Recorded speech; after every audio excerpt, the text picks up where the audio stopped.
Hello, class. So, today we are going to talk about a very interesting topic, which is yourself. Let's get started. This is learning outcome number one.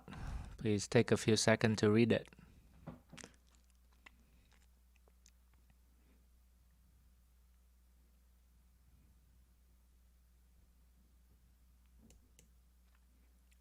So, in psychology, there's this 20 statement test, which is a way to get people to reflect on their self identity.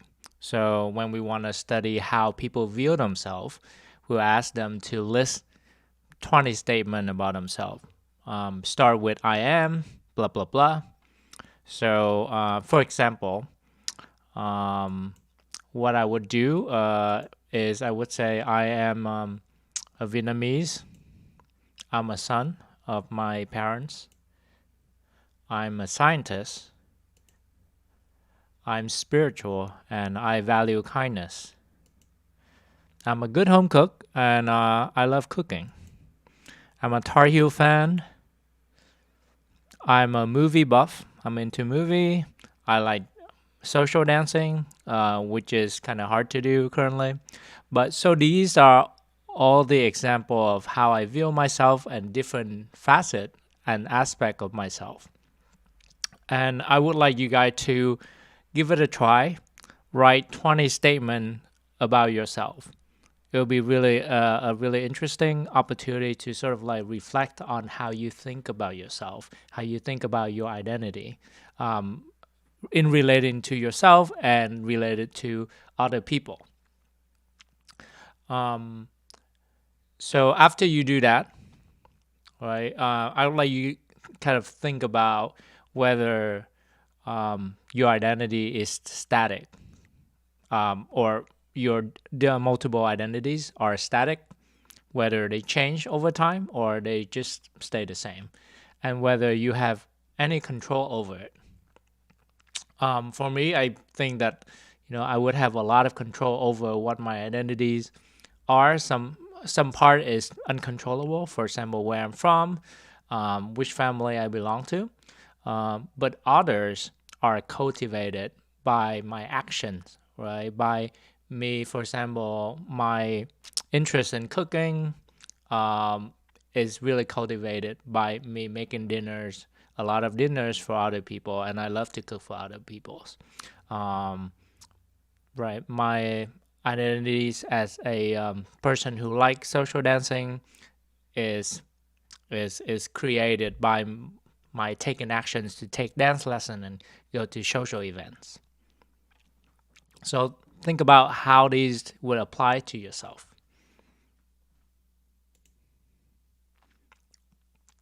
So what is social identity? What are the nature of identity? Identity is basically our identities are part of our self schema, right? So all of our identities make up our self schema. It's subjected to the laws of cognition just like any other kind of schema.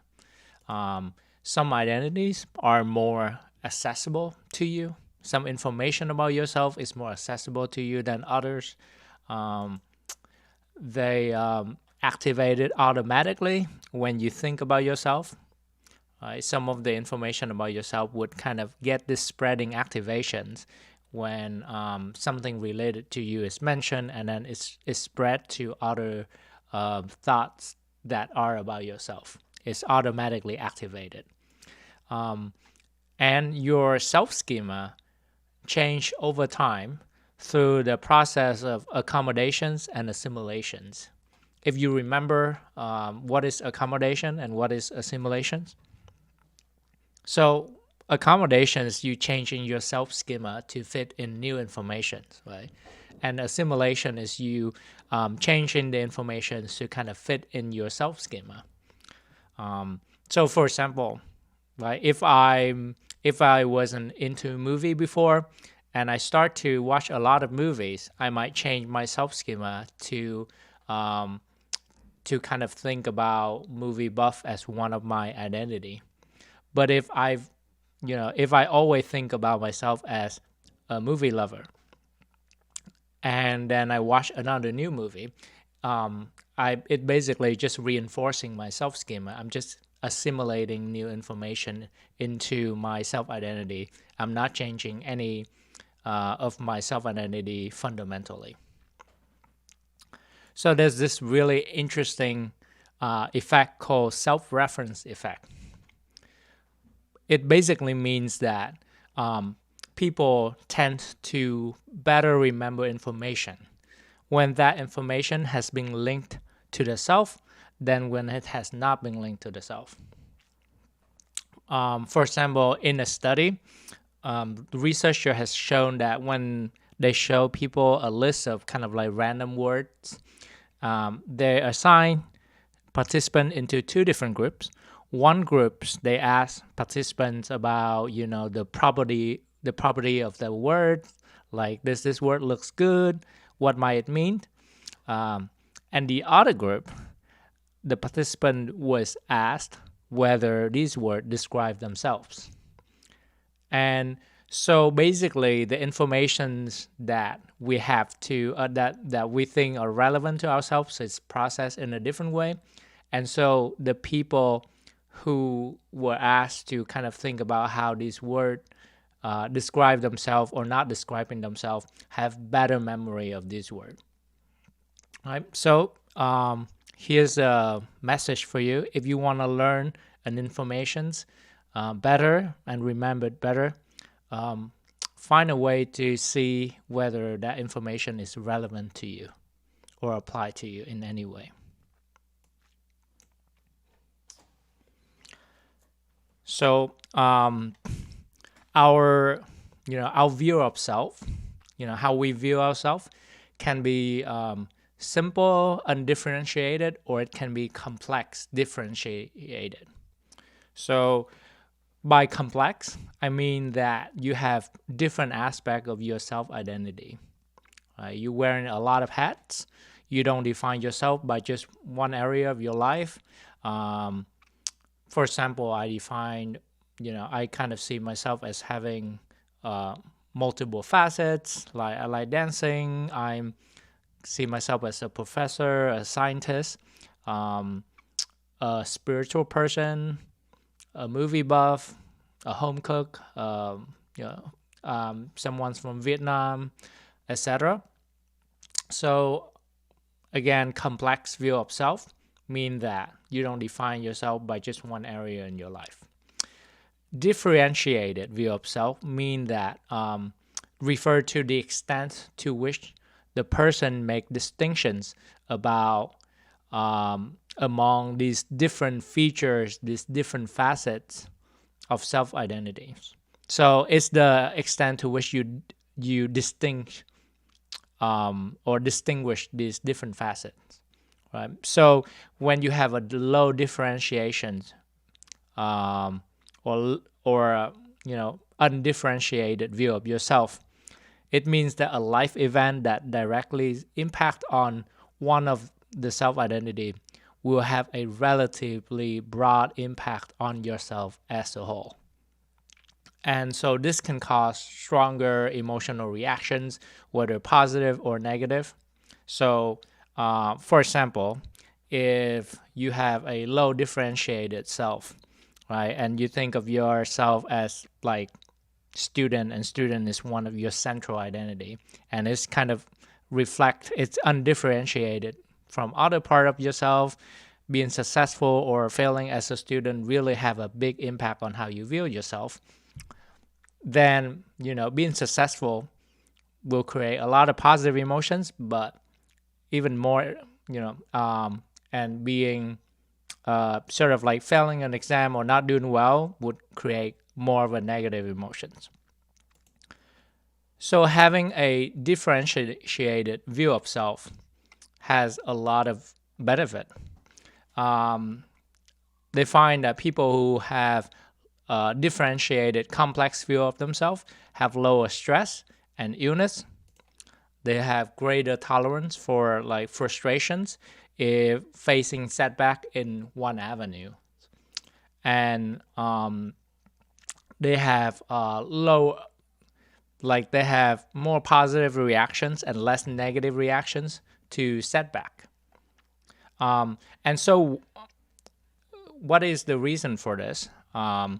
It is because when you have a simple identity, when you face a setback, it would greatly affect your sense of self. But if you define yourself by many differentiated areas, right? If you only have one setback in one area, you have other areas that are going well to buffer your sense of self. So, like a really great example of this phenomena is reflected in Ronda Rousey video that you can watch here. And Ronda Rousey is an MMA women champ, and she's very good at what she does. But she lost a title fight, and then she lost the title. And you can see in the video, she has a very negative emotional reactions. And this can be a consequence of having a less differentiated view of self. So feel free to click on the videos and watch that small segments and come back to the lecture.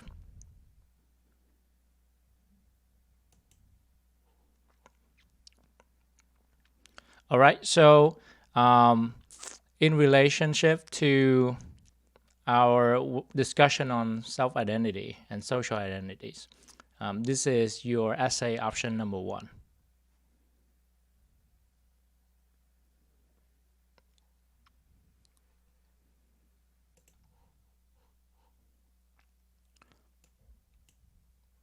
So this is your learning outcome number 2.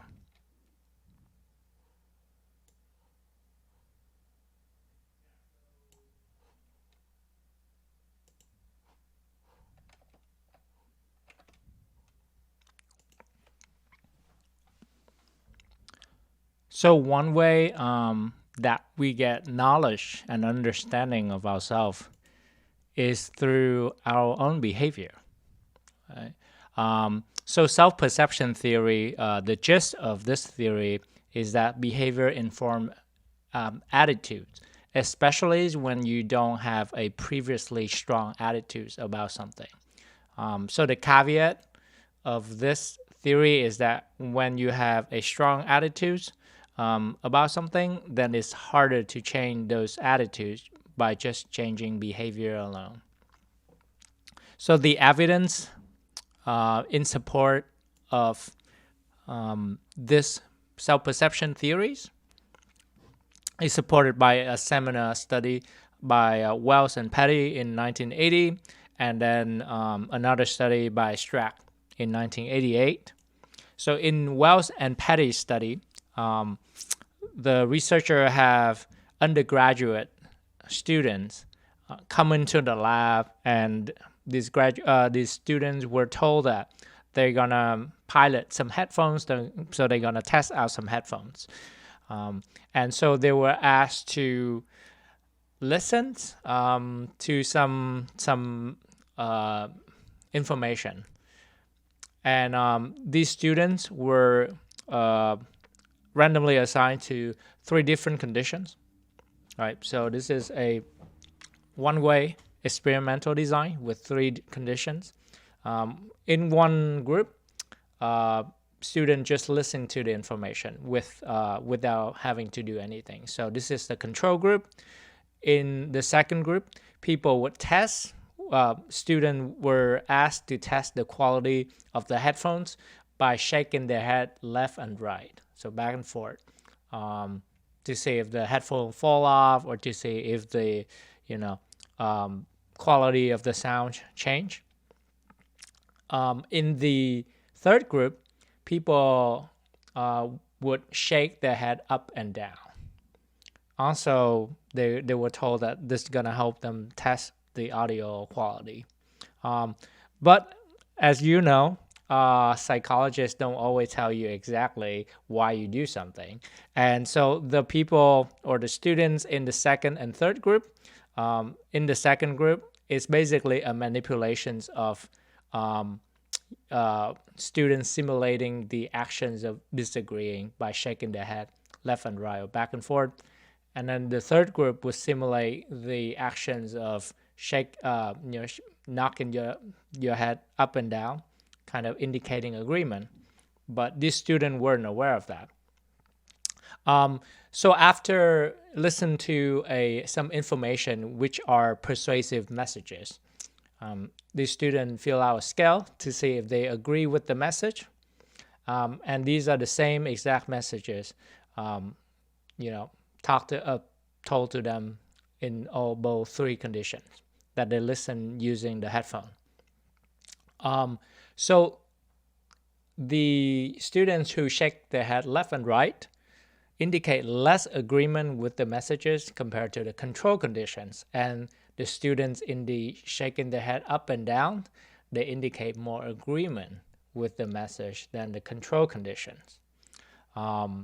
So this come to show that their behavior of indicating agreement or disagreement, even when they're not aware, actually change their attitude about a persuasive messages or some new information.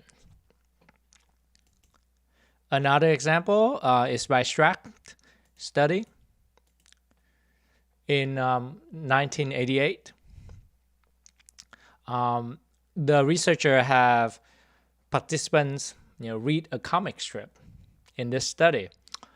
In one group of the participants, they were asked to hold a pen by their lips, and the other group held a pen by their teeth while reading the comic strip.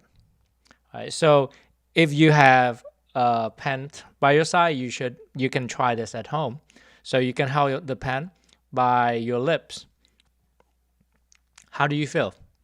It looks like you're making a frown face, right, when you hold a pen by your lips. How about when you hold the pen by your teeth? It feels like you're making a smiling face, right? So the researcher find that people who hold the pen by the teeth find that the comic strip is more funny compared to people who hold the pen by their lips.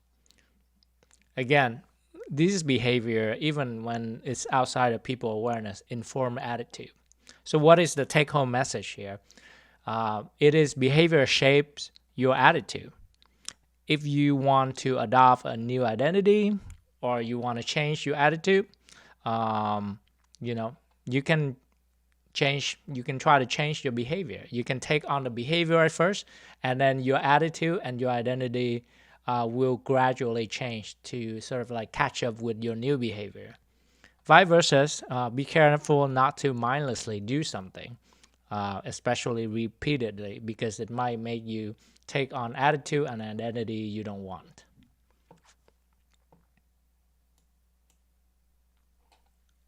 Self-knowledge also comes from our motivations. The self-determination theory by Deci and Ryans says that we human has two kind of motivations. One is the intrinsic motivations. So you would do something just for the sake of doing it, just for like the fun, joy, and inherent pleasant feelings that coming out of it. Whereas we also have extrinsic motivations. That is, we do something because we rewarded to do them, or we would be punished if we don't do them. A lot of the times, though, some of our behaviors have both intrinsic and extrinsic motivation. So it's somewhere on the spectrum, right? So for example, my teaching job, I both find it inherently really rewarding to prepare lectures, to kind of trying to find way to convey information and find something interesting to tell you guys, and to find something that from our lesson that would be useful for you to apply in your own life. But also, it is an obligation that I have to do, so I have to do certain things, their certain duty and responsibility. So that have both an element of intrinsic and an element of extrinsic motivations. So how does this have to do with self-knowledge? It is related to self-knowledge in a way that if you do something for intrinsic interest, you would kind of infer that, oh, if I do X, and it's not for a reward, then I must be an X kind of person, right?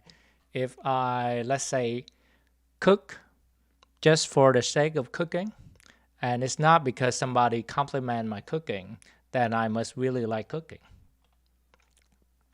Now, think about what if you introduce a large extrinsic motivations to the activity that you're intrinsically motivated to do.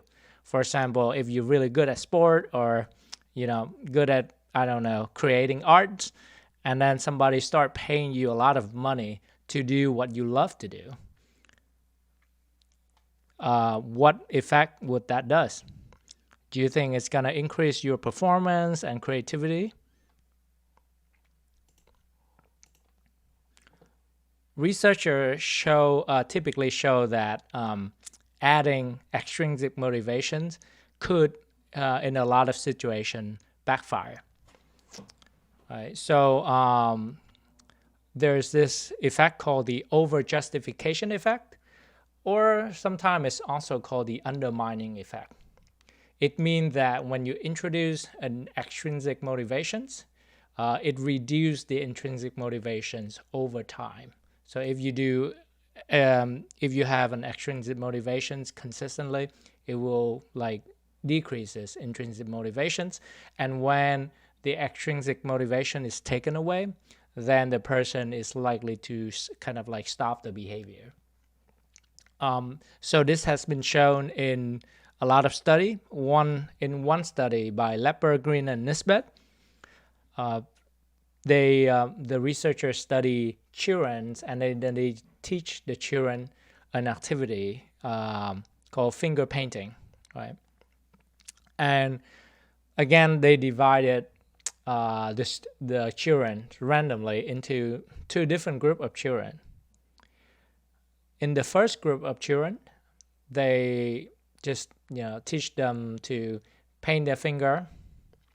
In the second group of children, the children would be rewarded with M&M. So they first teach the children to paint their finger first, and then after a while, once children kind of start to enjoy doing it on their own, in one of the group they will start introducing M&M to reward the children with based on the number of painting they make on their hand or something like that. After a month of rewarding one group of children with M&M, they then take away the M&M. So guess what happened? So the group that paint their fingers without the reward, they continue to paint their finger, and they continue to enjoy doing that. And then the second group of children, after the M&M were taken away, they lost a lot of interest in painting their finger. So this is an example of why we should be really careful with giving people reward, especially for something they've already sort of enjoy doing it themselves. So this phenomena is related to many different areas. And since UNC just beat Duke, let's talk about college sport. In the United States, so there are many colleges that offer some student athlete scholarships, right? Contingent on them maintaining a high level performance at their sports. And multiple studies have actually demonstrated that the scholarships can reduce the athlete's intrinsic motivation for their sport during their college playing career. But then recently, there's a new study, sort of correlational only, but there's a new study which survey former Division One college athlete after decades, right? And they find that even after controlling for like time passing college, uh, the scholarship status is related to external motivation during college. So the athlete who were given scholarship versus athlete that do not were not given scholarship, they feel more external or extrinsic motivations for the sport during college. And they also have a lower enjoyment of the target sport in the present day. So after decades later, we can still see the effect of the scholarship that it reduced their enjoyment of their sport even decades later if they were given a scholarship. So the take-home message is, if you're intrinsically interested in doing something already, right? Don't tie your performance, or don't be attached to sort of extrinsic rewards like money or compliments, because that might reduce your intrinsic motivation, your inherent enjoyment of the activity itself.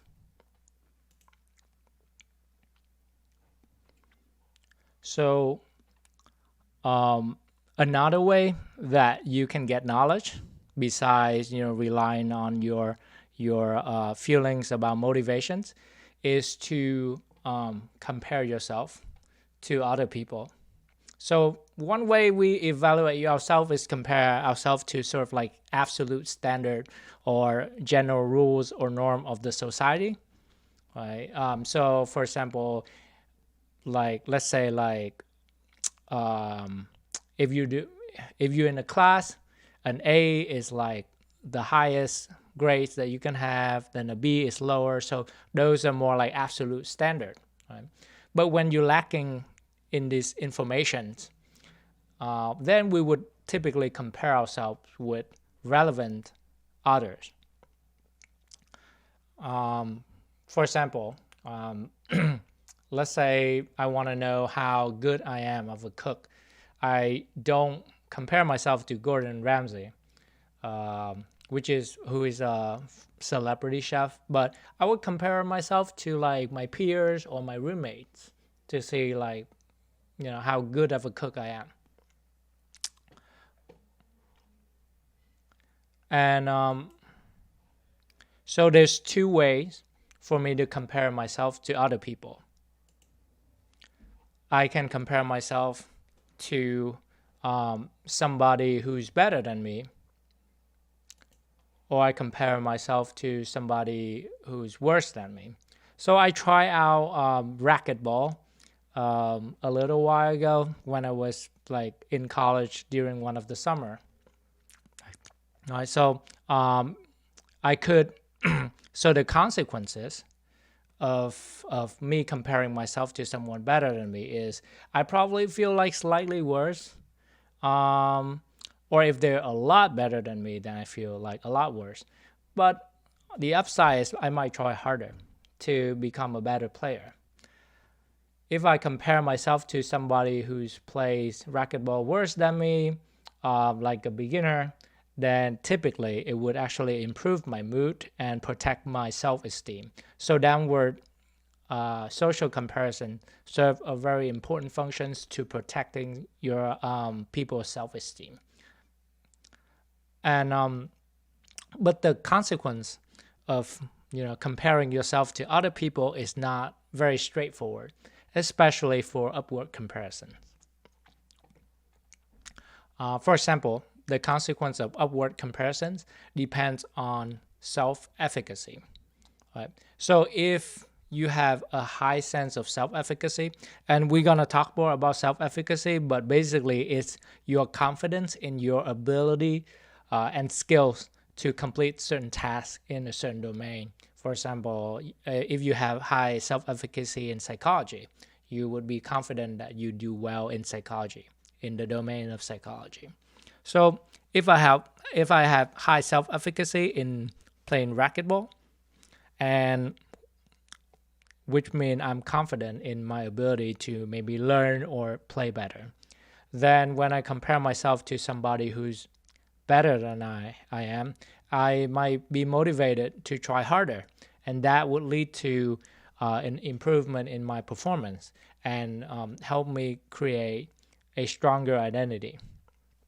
However, if I have a low self-efficacy, which means I'm not confident in my skill and ability as a racquetball player, if I compare myself to somebody who's better than me, then I might be discouraged and then I might be more likely to give up. The other factors that influence the consequence of comparison is the magnitude of comparison. Right? When I compare myself to somebody better than me or upward comparisons, if the gap is too big, if that person is way better than I am, then I may feel like there's no point of trying, right? And my goal would be way out of reach, and I might be more likely to give up. But if I compare myself to somebody who's only moderately better or slightly better, then I might feel motivated to keep learning and growing, or I might feel competitive and trying to, win at the game. But sometimes if we compare ourselves to somebody who's way worse than who we are, then maybe we would feel too confident and we might stop trying to learn and grow. The third factors that might influence the consequence of comparison is the similarity of the comparison target. So it's basically who are we comparing ourselves to. If we compare ourselves to someone who's successful at a domain that we want to be good at,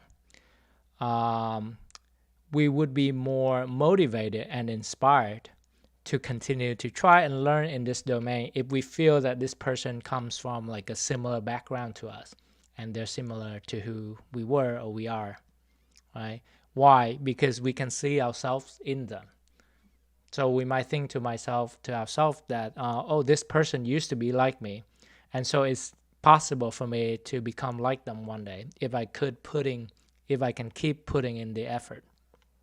So the message is we compare ourselves to others people all the time to evaluate where we are and to kind of get an assessment of our ability and skills. So make your comparisons wisely.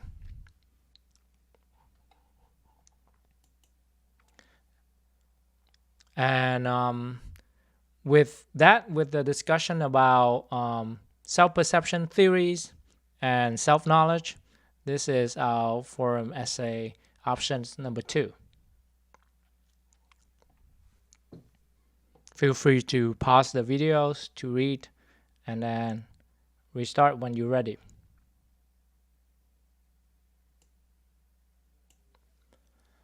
So this is our learning outcome number 3.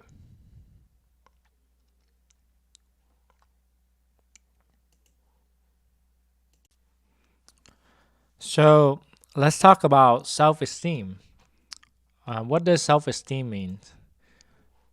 It means that it refers to how we view ourselves globally. Right? So whether we think that we're doing well or we're a good person, or we're not doing well or we're a bad person. And self-esteem is, contrary to what a lot of people believe, is not stable. It's very dynamic. Right? So it can change with like different events that happen in your life. For example, you can ruin somebody's day just by telling them something mean about themselves. So if you thought back about our ideals and art goals that we discussed previously in previous module, right? The ideal goal is what we want to become, that we're interested in, sort of like somewhat more intrinsically interested in achieving. And the art goals is typically our responsibility, our duties, what other people expect us to do. And so accomplishing or failing to accomplishing this goal have differential effect on your self-esteem. So if you accomplish your ideal goal, it will boost your self-esteem more so than if you accomplish an odd goal. However, the opposite is true for setbacks with your odd and ideal goals. So when you fail or face a setback at your odd goals, at achieving your odd goals, it will decrease your self-esteem more so than if you fail to achieve your ideal goals.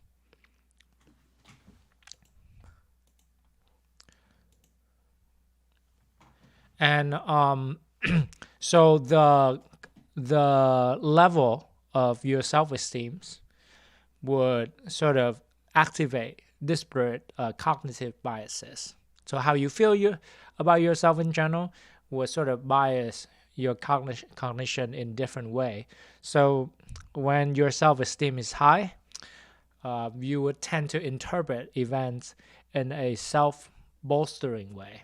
Right? So when I feel good about myself, when good things happen, or even bad thing happens, I tend to interpret that in a way that is in favor of me myself. However, when your self-esteem is low, you might interpret events, even positive one, in a self-defeating way. For example, if you have low self-esteem and and you experience, let's say, like a success, a defeating way, a self-defeating way of interpreting the event would be like, oh, I'm just getting lucky. I'm actually not that good in this area. Right? And so, however, just keep in mind that your self-esteem is dynamic. It can be changed by like external circumstances a lot of the time, but it can also be, sort of cultivated. And self-esteem is typically is actually really valued in popular culture to the degree that it's tend to be overplayed. For example, there's a lot of parenting books or parents' concerns about how to raise your children so that they might have high self-esteem. However, self-esteems are correlated with all good things, but also bad things. A lot of good things, but a lot of bad things as well. For example, high self-esteem is correlated with better grades, less stress, more physical activities, and better relationships. But high self-esteem was also correlated with bullying, rudeness, and arrogance. So people who have high self-esteem tend to do better in school, emotionally, and in relationships. But people who have high self-esteem also might be more rude to other people, might bully other more, and might be more arrogant. So there's an interesting take on self-esteem from Mark Leary. He's a psychologist at Duke. He's already retired. He's a really, really great guy. And Mark Leary's take on self-esteem is the sociometer hypothesis. Basically, this hypothesis states that self-esteem is an evolutionary characteristic. It's a social indicator. So it's an internal indicator of how well our social relationships are going. And this is evolutionarily important because our ancestors would need social support and community to survive in the past. Right? So it's not that our self-esteem is the reflections of our general success and failure, it is a reflection of how well we're doing or how well we're succeeding in terms of our social relationships with other people. So this is like an interesting hypothesis on like the functions of self-esteem. Now, if self-esteem is about how we view ourselves globally, right? Whether we're generally a good person, a worthy person, self-efficacy is about how we view ourselves in a particular domain.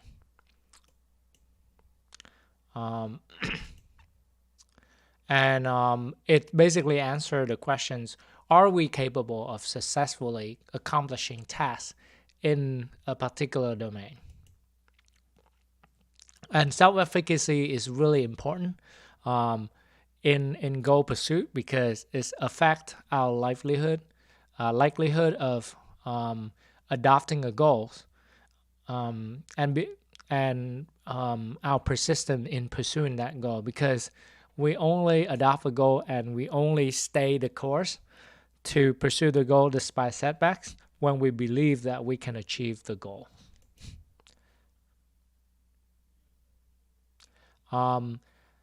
Also, although self-efficacy and self-esteem is separate construct, our success in like a particular domain would sort of contribute to our sense of self, how we evaluate ourselves globally in general, right? So these constructs are intertwined with each other.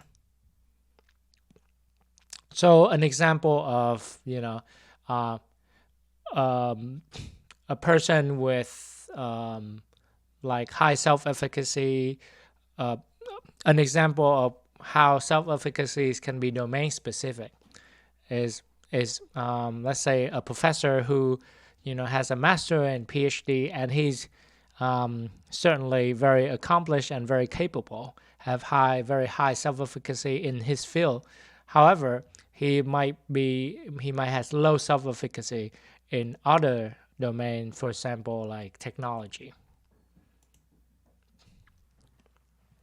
And the effect of self-efficacy on goal pursuit is typically moderated by a lot of other factors. So what does moderation mean? Moderation is when one factor influences the effect of another factors on an outcome. Right? So in other words, the effect of one thing on the outcomes would depend on the effect of another thing. So that is moderation. Think back about your 2x2 experimental design, your factorial experiment design. It basically indicates that the effect of the logic of it is that the effect of one independent variables would depend on another independent variables. So that is an example of moderation.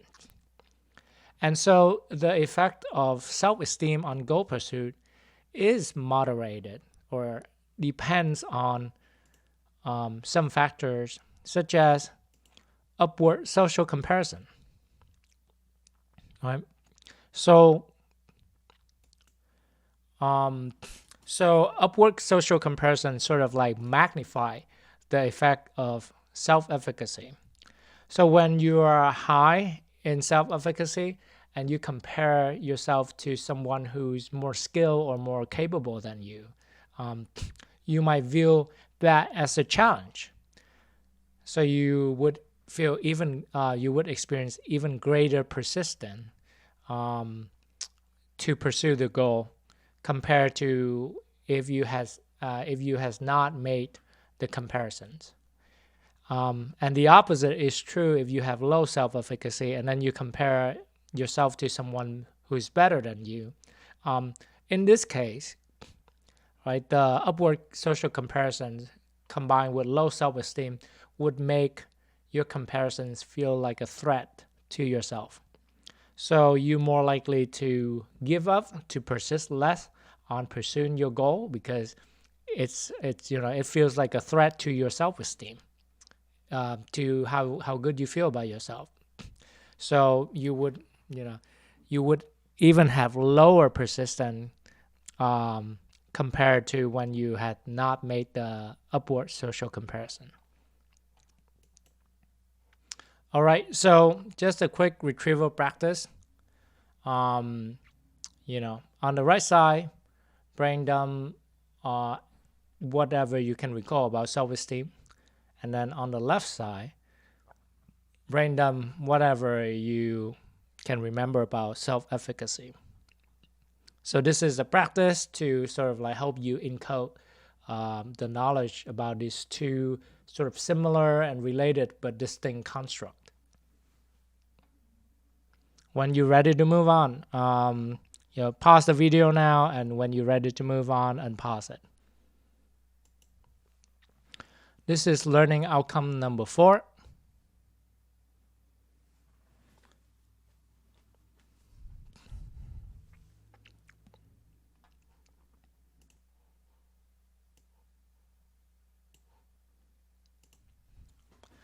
All right, let's talk about self-regulations.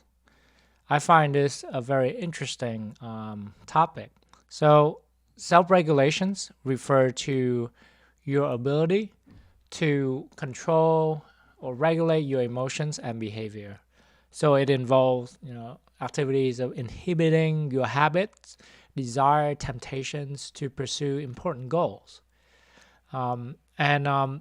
It's an interesting topic because self-regulation is what makes us human, right? The ability to delay your gratifications, to sort of resist short-term rewards and temptations, to pursue long-term goals. And it's also a very interesting topic because probably almost all of us at some point struggle with self-regulation and self-control. Right? You probably might have complained about your struggle with, like, let's say, procrastinating on the assignment, or go to bed earlier, or not eating something unhealthy.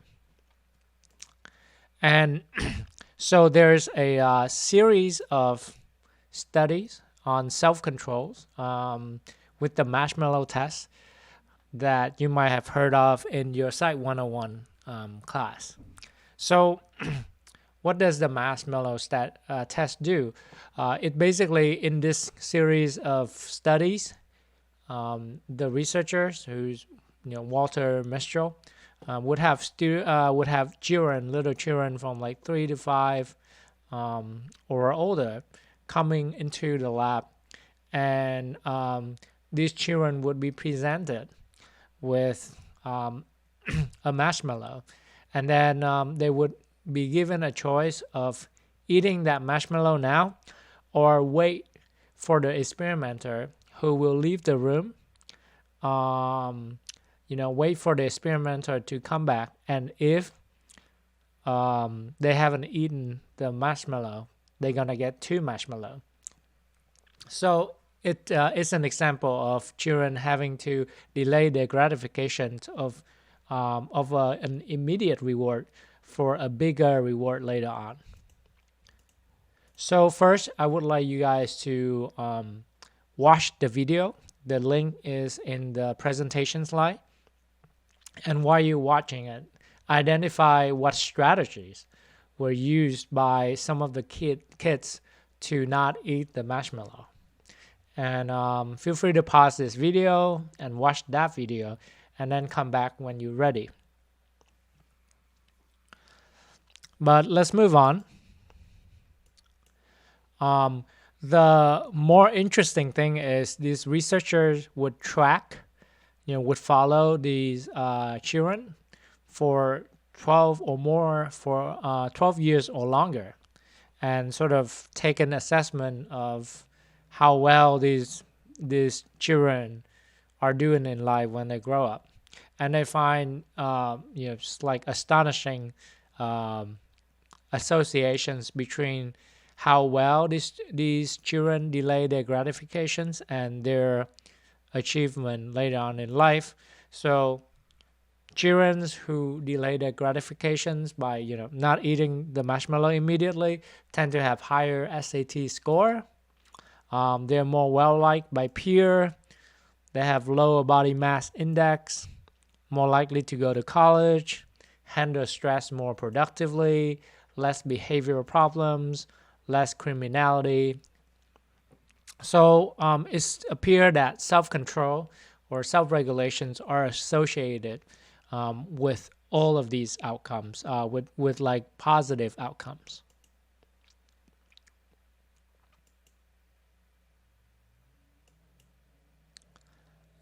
So one of the important component of effective self-regulations is goal commitment, right? So it makes sense, right? So you have to have a goal. You have to know where you're going to effectively sort of self-regulate your behavior to try to get there. And a goal is typically has two properties. Desirability, how much you want the goal, how much you want to achieve the goal, whether it is out of your own interest or because the situation forces you to. So you have to have some amount of wanting to do the goal, to make it a goal. If you have absolutely no interest in doing it, or you don't feel compelled to do it, then it's not really a goal. It's you don't even think about doing the activity related to this goal. The other the other property of a goal is attainability, how feasible it is. So a goal which is a goal that is impossible to attain is more like daydreaming, because it won't motivate you to take effort to achieve it. So a goal has to be desirable, have some degree of desirability and attainability to be a goal. And commitment to goal is very important. It's predictive of, successful goal pursuit. However, commitment to a goal is not enough. How many times have we talked to ourselves that tomorrow is gonna be the day that I make this change, or this year gonna be the year that I complete this New Year resolutions, and then sometime like we just kind of give up after the first week or two, or like after facing some setback, right? So commitment is not enough. Goal striving is more complex process, and a research and meta-analysis, which is a studies of multiple studies by Dr. Pascal Schirens. He is a faculty at UNC, actually, and so you see his picture later, but he studies self-regulations.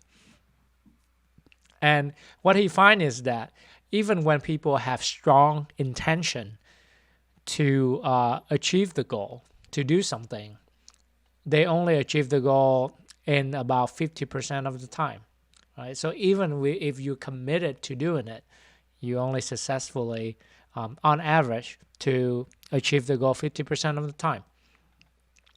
And Dr. Pascal Schirens also proposed, or he it's not only his research, he and his colleagues studies a technique called implementation intentions. And this technique is basically, we would make an if-then plan. And this technique is effective at improving the chance that that you will succeed at pursuing your goal. And what this technique does is you would make an if-then plan. If situations or if time, then I will do something. So if this situation arises, then I will do something. Let's say if it's 8 a.m. and I woke up, I will make my bed, or I will, put on my shoes and go for a run. Or some is even more simple. If I feel anxious about something, then I will tell myself, calm down, right? So the effect of this if-then plan is reduce the ambiguity of how you would carry out your goal, right? Because you already make a plan, so it's basically automate your decisions and your behavior. And when this technique is used in combinations with high goal commitment, it increases goal attainment significantly, an upward of like 30 or 40% more effective. And so now we come to sort of like one of the culprit of why we're not able to always successfully pursue our goal. And it's called ego depletions. It's a phenomenon. Basically, what happens when there's ego depletion or your ego is depleted is after exerting self-control in one task, our self-controls typically would decrease afterward for another task. For example, if you study very hard for an exam, you more likely you're less likely to be able to, let's say, resist eating a cookies afterward because you sort of use a lot of self-control in a previous task. So you're less able to controlling yourself in another task. And this research is pioneered by Baumeister. And he think he's playing this phenomenon in terms of limited resources. He and other researchers used to believe that ego depletions or depleting of our self-control is because we are depleted of our resource, and sometimes it's viewed as physical resource, that is blood glucose. So their hypothesis is because your brain run on glucose after you use your self-control, you use up your glucose, right? So so because you're low on glucose, you're less able to control yourself afterward. However, recent evidence suggests that this view might not be accurate. Right? So there's more and more evidence against this limited resource view. So the new model, the new explanations for the decrease in your self-control after exertion is that it's not that self-control is a limited resource. We have a decreased self-control after exertion is because our motivation has changed. Right? So in other words, the goal, the goal that activated in our mind has changed from a control goal to a reward goal. In other words, it's not that your self-control has run out. It's that you want to do something else, like rewarding yourself instead of continuing to exert self-control. You just rather do something else, but your self-control is you still have the capacity to do that. So and here's the pictures of Dr. Pascal Sherens. So so because our self-control capacity is not limited, right? It's even though it does decrease because our motivation change after we try really hard to exert our self-control, ego depletion does not occur consistently, right? So hence the replication crisis, because researchers have a hard time to consistently replicate this effect. But this new view of ego depletion as a shift that we have decreased self-control after exertions because our motivations and attention shifts does contribute to our understanding of willpower in ego depletions. And you can view this as more of a replication revolutions, right? Or evolution of science rather than like a crisis of not being able to replicating the phenomena of ego depletions consistently across contexts. So even though your willpower or self-control is not a limited resources, typically it does decrease after exertions because your motivations to exert self-control change from controlling yourself to rewarding yourself. How do we combat that, right? And what researchers find is that people who have really good self-control, they don't have better willpower than people who are not as good at self-control. Actually, the difference between these two groups of people is that people who have good self-control know how to plan their situations to avoid having to use willpower, to avoid having to use, sort of an unreliable ability to controlling themselves. So if you want to be better at self-control, plan your situations so that you don't have to use a lot of it. If you want to resist temptations, plan your situations so that you don't have to face the temptation, in the beginning. So this kind of strategy is called situational strategies, or designing your environment so you avoid having to use self-control, or avoid having to resist temptation.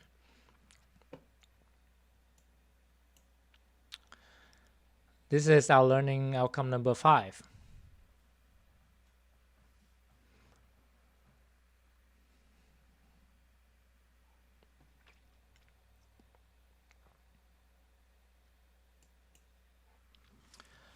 Okay, so after we talk about how do we self-control our own behavior, let's talk about how we manage our impressions.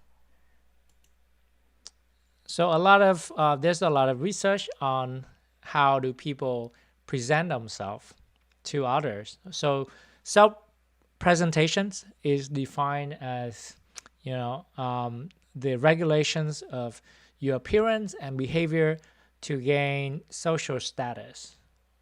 And so I think the term social status is kind of misleading here, because you think that people only manipulate or manage their appearance and behavior to gain social dominance or to move higher in the social ladders. But you can see the idea of status here as more general. So it's not only about managing your appearance and behavior to climb higher in the social hierarchy. It's also to make other people like us, or to create a favorable image in the eyes of other people, right? Because sometimes, a lot of time people would manage their image for different reasons. Sometimes they want to gain pity from other people, or gain sort of like sympathy from other people, and that doesn't mean like they would gain a specific status, but they do gain kind of like the result they achieve is sort of like a favorable image in the eyes of other people in some way, right? And so we can achieve a positive self-presentations through self-focused presentations. So you can do so by you can enhance your image by wearing like nicer clothing, or if you want to evoke like, I don't know, sympathy or pity, you can wear like more like worse clothing. Take care of your hygienes. Try to have a good performance to impress other people. There's other ways. For example, of presenting yourself is to focus on other people. We might try to agree with other people to make us seems more agreeable and getting along well with them. Right? We might flatter people, shower them with compliments. Typically, would people like it when others compliment them? Um, with the caveat that the compliments are not so sort of like obviously inauthentic or ingenuous. People typically enjoy flattery. We might also, sort of express interest in other people through different ways, through body language, through verbals, indicators of interest. We might do them a favor. We might help them. So all of these things are other focused strategies of self-presentations.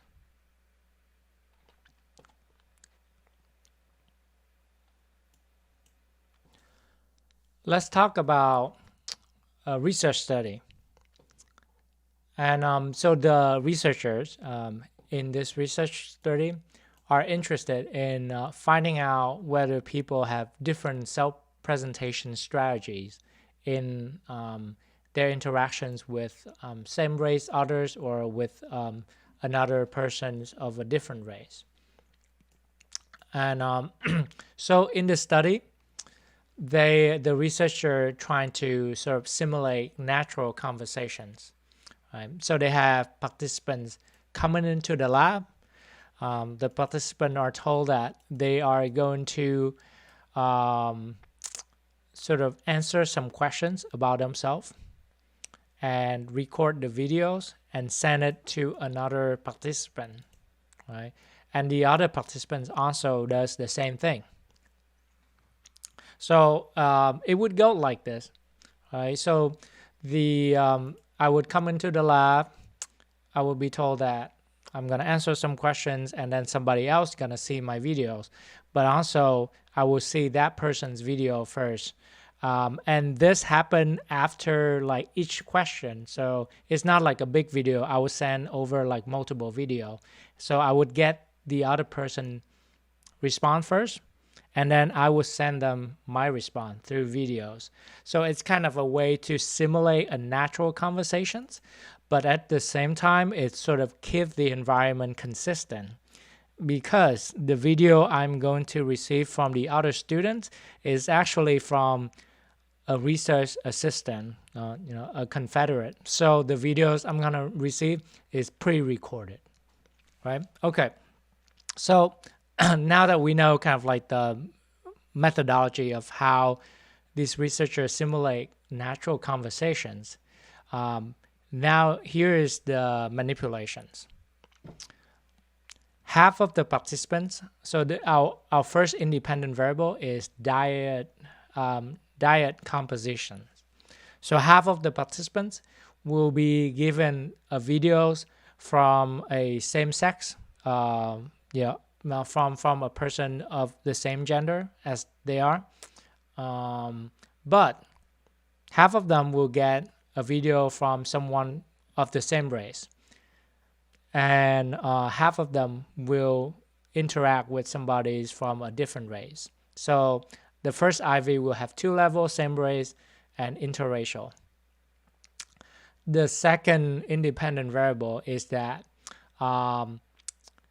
it's actually a within person variable. So what this means is the participants are not randomly assigned to another two different groups. The participant will experience both of these level of this independent variable. Right? So the second IV is self-presentation strategies, which is ingratiations versus self-promotion. Ingratiations are strategies to make us more likable to other people. For example, let's say agreeing with them or showing like friendliness or agreeableness with nonverbal behavior, such as like, strong eye contact, smiling, position our body in a way to show like friendliness. Self-promotion strategies is a strategies for us to be viewed more highly by the other person, right? So if I want to do self-promotion strategies, I'll try to appear confident and competent having my body like upright, talk in a strong, confident voice, for example. And so for the second IV, to kind of let participant experience both of these two levels, participants are asked questions to allow them to use both of these strategies. Right? So for ingratiation strategies, they would be asked questions such as, is there anything you would like to change about your social life? And for participants to express, self-promotion, self-presentation strategy, they would be asked, could you say a little about your career goals? So basically, this study is like a 2x2 study, right? 2 IV, but one of the IV is a within participant IV. So participant experience both of these. And the measurements, the measurements of or the dependent variable of this study is the extent to which the participants show ingratiating behavior or self-promoting behavior in their video recording that they record and sending to the research assistant. So what the researcher find, if you look at the graph, right? As you notice, this is study 3A and 3B in the paper, so they have like several more study before that. For study 3A, all the participants were white, and for study 3B, the participants were black. And if you notice here, for same race, when participants were assigned to interact with a same race research assistant, they show similar level of ingratiating or self-promoting, self-presentation behaviors. But when the white participant interact with a black research assistant through videos, their video, would show more sort of ingratiation behavior compared to self-promotion behaviors. All right, so let's look at the black participants. The same is true. They show similar ingratiations and self-promotions behavior when they talk to someone from that has the same race that are also black. However, when they talk to a white research assistant, when they think that they're sending the video to a white research assistant or a white Confederate, they would sort of show more self-promotions behavior comparing to ingratiations behavior. What does this findings mean? The researchers interpret that the social situations who we interact with actually change how we the goal of our interactions and the self-presentation strategies. So when interact with someone from a different race, here in particular black and white interracial interactions, the white participants would prioritize the goal of being liked. They want to employ strategies so that they're liked by the black person, but the black participants they prioritize being respected, so they employ more self-promotion, self-presentation strategies so that they can be respected more. Another aspect of impression or impression management is called self-monitoring. Um, and it typically a sort of like a trait characteristic, right?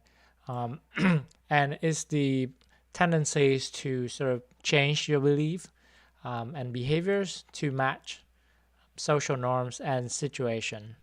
Um, and it could be sometimes it could be situational. So there's some situations that actually make us change our behavior to fit the situations, but is this self-monitoring tendency is also dispositional. So some people are more likely to sort of monitor themselves and adapt themselves, change their behavior to fit whatever situation or norms there are.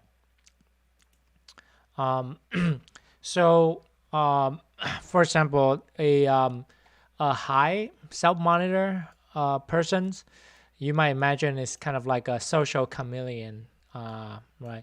A person who can fit in whatever situations. At a party, they would be like very happy, very extremely sociable. But let's say at a funeral, they also maybe one of the person who show like like a lot of emotions or might be quite solemn. They might not talk much. For a low self-monitor persons, this person might be more themselves consistent across all situations, so that they might sort of like not really change their behavior much.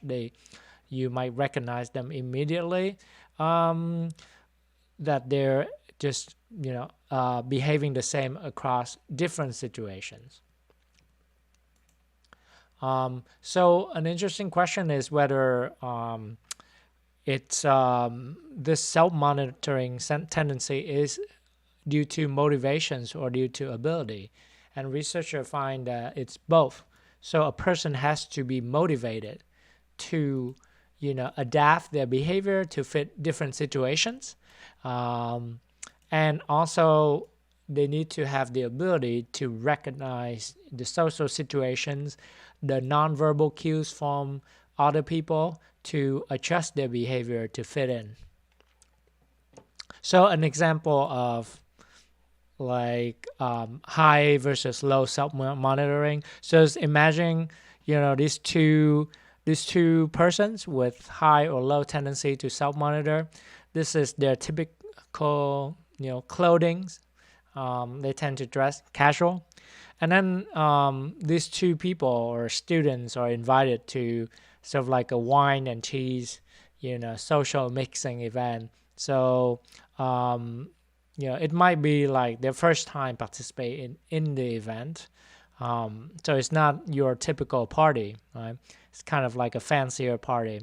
And so the first persons, the high self-monitoring persons might sort of like dress up. You might notice them like sort of like talking about wine and cheese and other fancy topics. The low self-monitoring persons might still wear like the same casual clothes and chugging on like a keg of beer. I don't know where the keg of beer might come from, but this person might not really change the way they behave as much. So true story, I went to an etiquette dinner in college. And for those that you don't know, it's sort of like a fancy dinner to teach you etiquette of dining in a formal situations. And I went to the etiquette dinner with my gym clothes on, whereas everyone else was wearing something very formal. So that is an example of a very low self-monitoring person. In my defense, I didn't know a lot about the etiquette dinner, and when I realized that I'm the only one who's wearing like a sweaty gym clothes, I went back. I felt very uncomfortable, and so I went back to change and then get back to the dinner. Right. And so one thing to keep in mind is that you probably, not like there's not only two type of people like low and high self-monitoring. we're typically somewhere on the spectrum, right? So this is your forum essay options number 4. Feel free to pause the video and read it, and then continue when you're ready. This is our learning outcome number 6.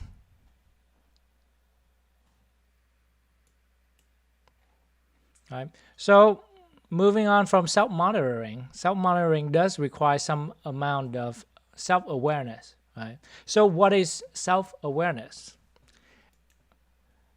In psychological term, self-awareness is when you experience a highly accessible self-schema, when your self-schema become more salient to you, become more, accessible to you.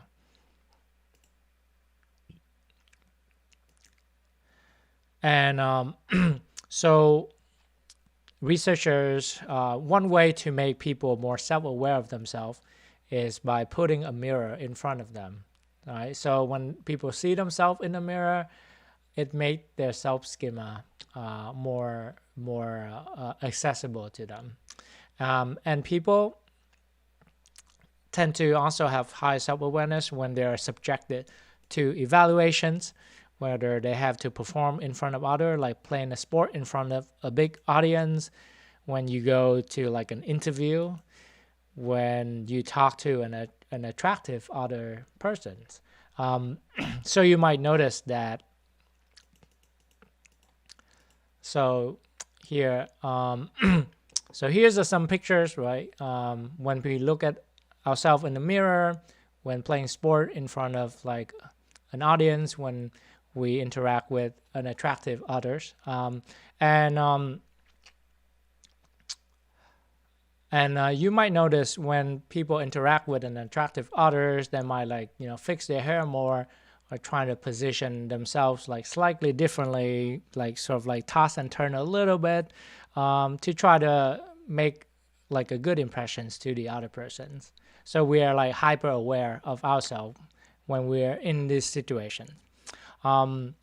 And so there was a study by Beeman in 1979 with Halloween candies to show, to kind of like test the hypothesis that when you make people aware of themselves, they're less likely to behave immorally. So in this Halloween candy study, the researchers would put out a bowl of Halloween candies for participants who went into the lab.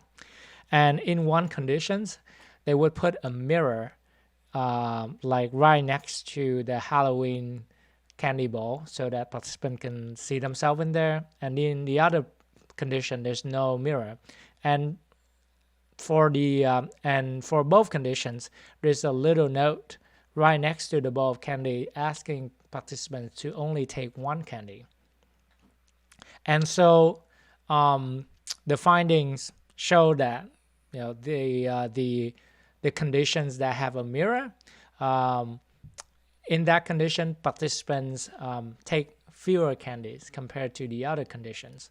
And the interpretations of the researcher is that because the mirror make the participants become more self-aware, and because for most of us, our schema, in our schema, we are good, honest people, right? So when we are made aware of our self-view as good, honest people, we want to act consistent with our self-view.